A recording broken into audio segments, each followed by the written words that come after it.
কলকাতার উত্তর শহরতলি ব্যারাকপুর স্টেশন থেকে প্রায় আধ ঘণ্টা বাসপথে এই খাড়াপাড়ার অবস্থান। রাস্তার ঠিক ওপারের অঞ্চলটাই ব্যারাকপুর মিউনিসিপ্যালিটির অন্তর্গত হলেও এপার সম্পূর্ণভাবে পঞ্চায়েত। পাড়ার মোড়েই ঢুকেছে পঞ্চায়েতের ইটের রাস্তা, যা ধরে প্রায় ৫ মিনিট হাঁটলেই খাড়াপাড়ার শেষ এবং মুসলিম পাড়ার সূত্রপাত।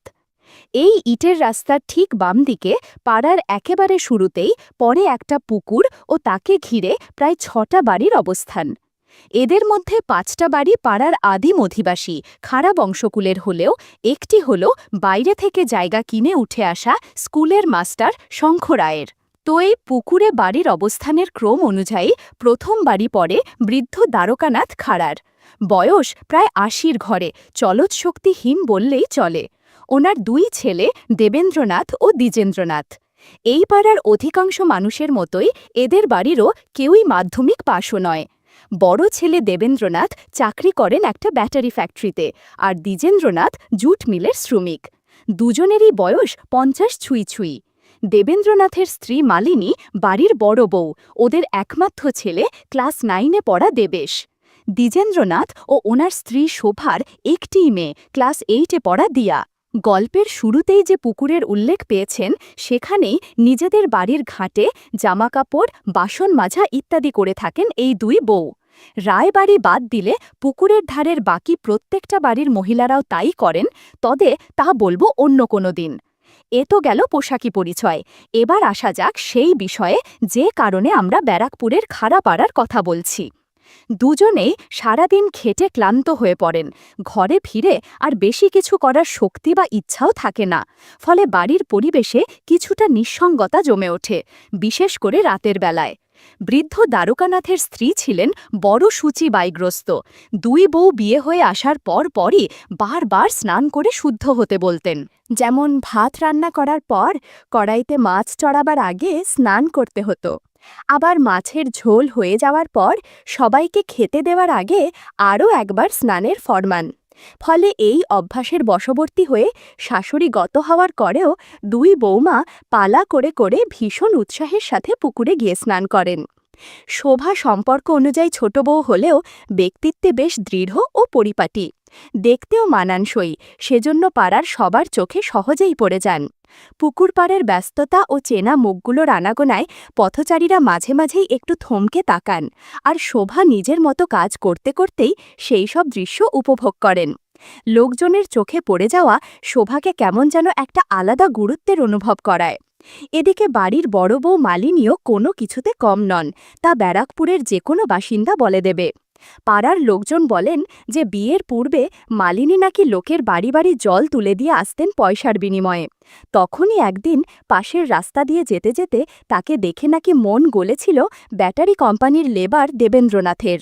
রোজ সকালে স্নান শেষে সূর্যকে প্রণাম করে মন্ত্র উচ্চারণ করেন মালিনী। এই দৃশ্য পাড়ার অনেকেই দেখেন। উনি একটু অপ্রস্তুত হয়েছেন এমন একটা ভাব করে দ্রুত শাড়ি ঠিক করে বাড়িতে ঢুকে যান। এই তো গতকাল স্নান করে উঠে মালিনী চমকে যান, দেখে যে কাপড় অগোছালো হয়ে আছে। তড়িঘড়ি সব ঠিকঠাক করতে গিয়ে আরও চমকে যান এটা দেখে যে মাস্টার রায়বাবুর একমাত্র ছেলে সোহম কলেজে ট্রেন ধরবার জন্যে পথে বেরিয়ে কিছুটা বিস্মিত মুখে দাঁড়িয়ে আছে। চোখাচোখি হতে লজ্জা পেয়ে দ্রুত হেঁটে অদৃশ্য হয়ে গেল। এই সোহমের কাছেই তিনি নিজের ছেলে দেবেশকে পাঠান সায়েন্স গ্রুপ পড়তে। আর দেবেশ কিছুই পড়া বুঝতে না পারার জন্য সোহম অধৈর্য হয়ে চিৎকার করে নিজের ঘর থেকে শুনতে পান মালিনী। এই সোহম তো নাকি কলকাতাতে কলেজে পড়ে, তো সেখানে তো নিশ্চয় কতই মেয়েরা পড়াশোনা করে, কিন্তু তবুও সে তাকালো কেন? এমন ভাবতে ভাবতেই নিজের অজান্তেই হালকা একটা হাসি ফুটে ওঠে মুখে। যাই হোক, ওকেই জিজ্ঞাসা করা যাক। মনস্থির করে নিয়মমতো ডুব দিয়ে তারপর চোখ বন্ধ করে ওই অবস্থাতেই হাঁটা দিলেন রায়বাবুর বাড়ির উদ্দেশ্যে। সপ্তাহে 2 দিন দেবেশ যায় সোহেমের কাছে সায়েন্স গ্রুপের বিষয়গুলো পড়তে। আর সেটা কোন কোন দিন এক কথায় পাড়ার যে কেউ বলে দিতে পারবেন, কারণ সোহেমের চিৎকার। সে বহুবার চেষ্টা করেও দেবেশকে কিছুতেই বুঝিয়ে উঠতে পারে না জটিল বিষয়গুলো। একে তো দেবেশ গবেট, তার ওপর মহা ফাঁকিবাজ। আজও যথারীতি সোহেমের চিৎকারে পাড়া মুখরিত। তোকে কতবার বলেছি অক্সিজেন জারক পদার্থ, তাহলে এই বিক্রিয়াটা কি হবে আর তুই কি লিখেছিস? কণ্ঠস্বরটা বেশ স্পষ্ট শুনতে পাচ্ছেন মালিনী এবার। এতক্ষণে পৌঁছে গেছেন রায়বাণীতে। মালিনী ভালো করেই জানেন দিনের এই সময়ে সোহেমের মা অফিসে এবং বাবা অর্থাৎ ইতিহাসের মাস্টার শঙ্খ রায় ইতিমধ্যেই স্কুলের উদ্দেশ্যে রওনা দিয়েছে। আসলে ওনার স্কুল তো সেই বনগা। উনি আস্তে আস্তে খোলা কলাপসিবল গেটের ফাঁক দিয়ে নিঃশব্দে প্রবেশ করলেন। ধীরে ধীরে এগিয়ে চললেন সোহেমের ঘরের উদ্দেশ্যে। দেবেশের প্রতি সোহেমের চিৎকার স্পষ্ট থেকে স্পষ্টতর হতে থাকল। এক সময়ে সে তিরস্কার করতে করতে আচমকা দরজার দিকে তাকালো এবং চমকে গেল। সোহেমের দৃষ্টি অনুসরণ করে তাকিয়ে দেবেশও গেল চমকে। দেবেশের মা মালিনী এসেছেন। আসুন বৌদি, বসুন বলে ঘরের এক কোণ থেকে একটা টুল এনে সামনে বসিয়ে দেয় সোহেম। টুলে বসতে যাওয়ার সময় সোহেম আর দেবেশ কিছুটা চমকে ওঠে। হয়তো ভেজা কাপড়ে হঠাৎ উপস্থিত হওয়ায় পরিবেশ একটু অস্বস্তিকর হলে পড়ে। বন্ধুরা, ইউটিউবের কড়া নিয়মের কারণে এসব ঘটনা সরাসরি বলা যাচ্ছে না। তোমরা কমেন্টে দেয়া লিঙ্ক থেকে আমার ওয়েবসাইট ভিজিট করো, সেখানে একদম খোলামেলা গল্প দেয়া আছে। লজ্জায় মাথা নিচু করে ছেলে দেবেশ। তবে সোহেমের যেন তখনও ঠিক হুঁচ ফিরে আসেনি। সামনে চলতে ফিরতে থাকা এক প্লেট মটন বিরিয়ানির মতো করে তাকিয়ে আছে মালিনীর দিকে। মালিনী টুলে বসে সামনের দিকে তাকিয়ে সোহেমের সেই একই হাভাতে দৃষ্টি দেখেন যা গতকালও তিনি লক্ষ্য করেছিলেন পুকুরে স্নান করার সময়। উনি কেমন একটা দুষ্টু সুলভ নিঃশব্দ হাসি হাসলেন সোহেমের উদ্দেশ্যে। সোহেমের অবশেষে হুঁশ ফিরল। বলুন বৌদি, হঠাৎ আজ এলেন? কেন, আমি আসতে পারি না বুঝি?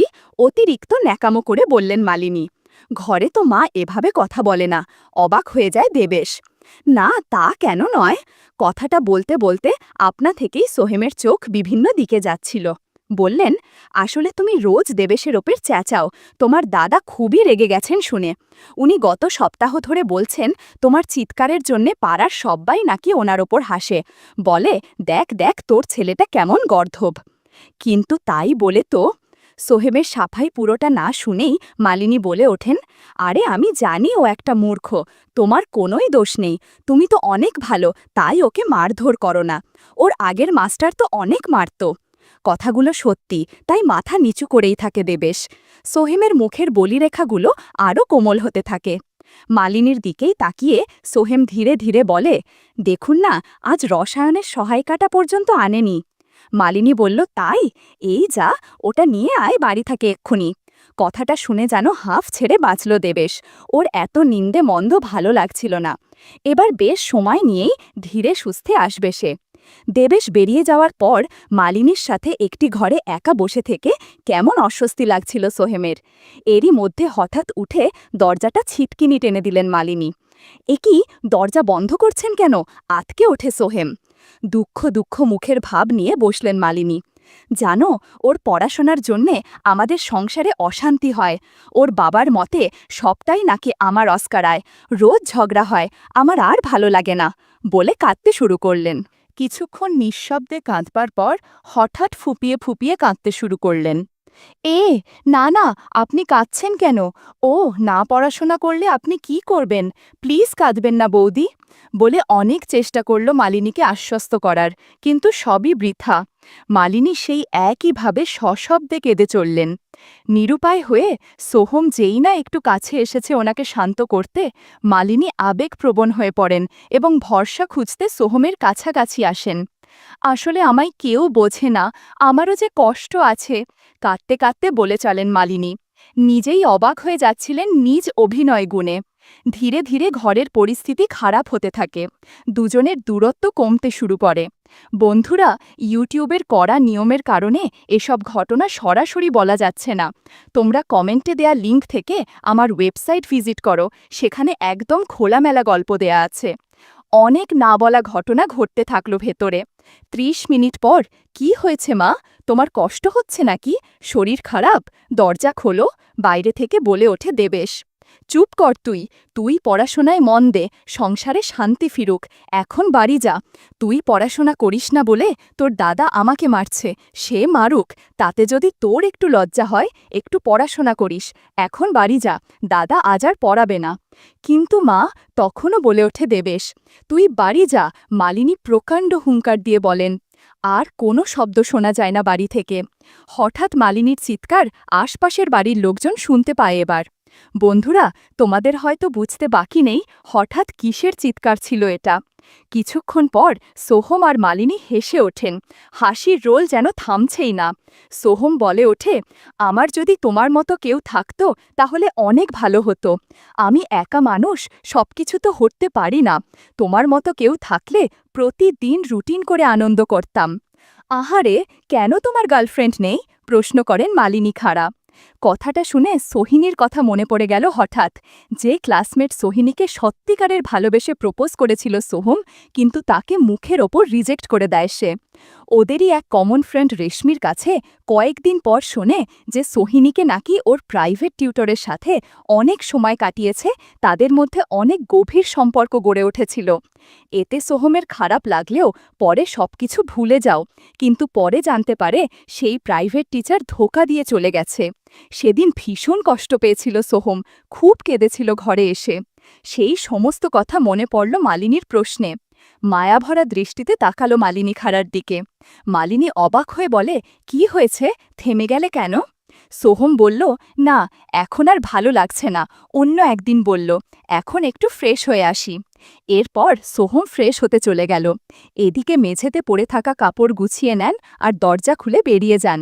হঠাৎ খেয়াল হয় মুখে লেগে থাকা আঠালো কি যেন লেগে আছে, তবুও সেটা পরিষ্কার করলেন না। সোজা বাড়ির উদ্দেশ্যে রওনা হলেন খাড়া বাড়ির বড় বউ মালিনী খাড়া। বাড়ি গিয়েই প্রথম মুখোমুখি হয় ছেলে দেবেশের সাথে। মা, তোমাকে খুব ক্লান্ত লাগছে কেন? কি হয়েছে তোমার? আর তোমার মুখে কি যেন লেগে আছে? বলতেই মালিনী বললেন, তুই পড়াশোনা করিস না বলে অনেক কথা শুনতে হয়েছে, আর ওখানে নাস্তা করেছিলাম হয়তো, এ কারণে মুখে গুড়ের রস লেগে আছে। এই বলে মালিনী সোজা ফ্রেশ হতে চলে গেল।